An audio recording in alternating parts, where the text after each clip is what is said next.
মধ্যপ্রাচ্য চলমান উত্তেজনাপূর্ণ পরিস্থিতির মধ্যেই একের পর এক উচ্চ ক্ষমতাসম্পন্ন সমরাস্ত্র, ক্ষেপণাস্ত্র, ড্রোন ও যুদ্ধ জাহাজ উন্মোচন করে যাচ্ছে ইরান। এরই ধারাবাহিকতায় দেশটি বৃহস্পতিবার একটি উচ্চগতির নৌযান উন্মোচন করেছে, যা বিধ্বংসী যুদ্ধজাহাজ মোকাবিলার জন্য উন্নত ক্রুজ ক্ষেপণাস্ত্র বহন করতে সক্ষম। একই দিনে ইরানের স্থলবাহিনী আনুষ্ঠানিকভাবে ভারী, আধা ভারী এবং অতিরিক্ত ভারী সামরিক সরঞ্জামের একটি নতুন বহর গ্রহণ করেছে, যার মধ্যে কৌশলগত ট্যাঙ্ক পরিবাহক, সাঁজোয়া যান এবং উন্নত ড্রোন অন্তর্ভুক্ত রয়েছে।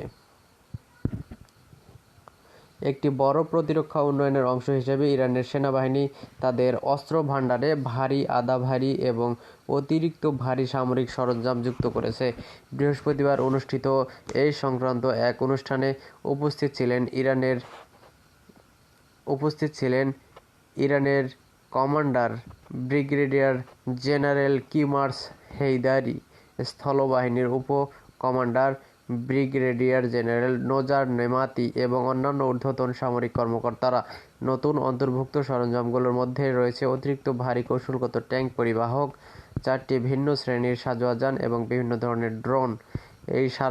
এই সামরিক সরঞ্জামগুলো ইরানের প্রকৌশলী ও প্রতিরক্ষা উদ্ভাবকদের দ্বারা উন্নত ও আধুনিকায়ন করা হয়েছে, যা দেশটির ক্রমবর্ধমান সামরিক প্রযুক্তিগত আত্মনির্ভরশীলতাকে তুলে ধরেছে।